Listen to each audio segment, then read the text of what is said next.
Scott Bauer, I just did a quick scan before the show of just a handful of conference calls. Here's some of the comments that mention inflation. So Dow Chemical, obviously, right? They said overall prices jumped 50% year over year and 5% quarter over quarter.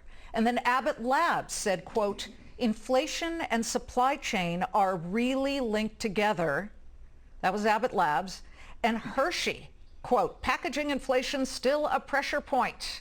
So, Scott Bauer, do you think that the markets are, in this case, usually they're well ahead of the economy. In this case, they're behind?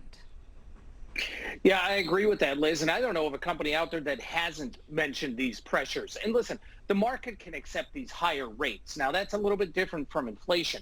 But when we start to see the cost of living increases, let's say for Social Security and even military pay, this is when it hits the headlines, and that's when it's going to start to spook the markets. Wait, say that again. Say that again, because I want people to hear that. When? Sure.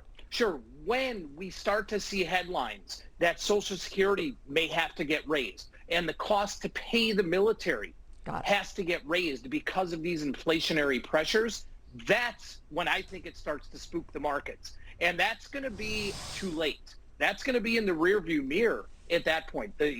Like you say, the markets are usually ahead of the game. That's going to be behind the game. Now, I agree with Sarge on one thing here. I don't think we're going to see that for the rest of this year. I think the markets have accepted where we are right now. So I don't think we see that for holiday spending. But these higher prices are going to start hitting the consumers, in my opinion, by Q1. Also, one other real big headline point, Liz, when grocery prices rise about 5% at the supermarket, and we're almost there right now, history shows that's when consumer spending habits start to change. We are really nearing that level.